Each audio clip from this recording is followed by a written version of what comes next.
Myth 4. The Halcyon Birds of Ancient Greece. The kingdom of Thessaly was famous for its rich and peaceful way of life. King Ceyx and his beautiful queen Halcyon ruled the land. People across the sea spoke of mountain-walled country, which all of the gods loved. They praised King Ceyx for his intelligence and fairness. Life in Thessaly changed after King Ceyx's brother died. Plants died in the field, so the people had little to eat. Terrible diseases spread across the country. Ceyx worried that he had done something that upset the gods, so he planned to go to a great temple in faraway Ionia to pray to them. He hoped this would help bring wealth and peace back to Thessaly. His wife, Halcyon, didn't want him to go. She begged him to pray to the gods in his own country. Ceyx refused, saying the gods would be more pleased if he bravely sailed across the sea to pray to them. So Ceyx called his bravest soldiers and his trusted sailors together to get ready for the journey. Halcyon was very worried. Being the daughter of the wind god, Aeolus, she knew that the winter winds were dangerous and suddenly could turn a fair blue sea into tall, crashing waves. Sadly, she stood on the shore and watched Ceyx and his men sail away. Halcyon returned to her lonely palace, while Ceyx sailed peacefully onto Ionia. There he prayed at the temple of Apollo.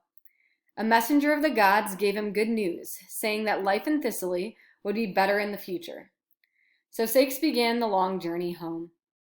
When the sailors were halfway home, the wind began to change and the sky grew angry. The wind screamed wildly as the waves grew higher and higher. Lightning shattered the mast of the ship and the sails came crashing down. The winds lifted the boat and threw it down into the crashing waves. The sailors thought of their loved ones as home, and Ceyx saw the sweet face of Halcyon. Then the ship crashed against the enormous rocks that lined the shore and sank.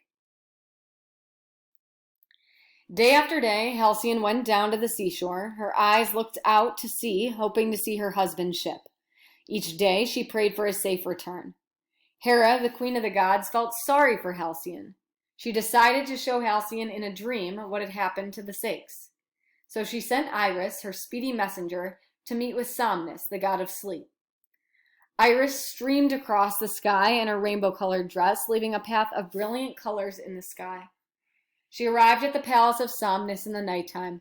The palace was silent, for no sound was ever heard there.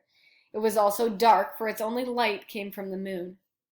Iris touched the great door of the palace and it opened silently. She glided through a shadowy court, where fountains splashed quietly and where the branches of tall palm trees waved gently back and forth in the soft night air. In the great hall, Somnus lay sleeping upon a black couch. All around him in the air were strange and beautiful dreams. Some were as thin and delicate as dragonfly wings.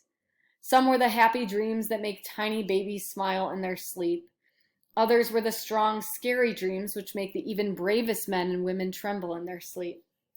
Iris waved the dreams aside and walked to the couch of Somnus.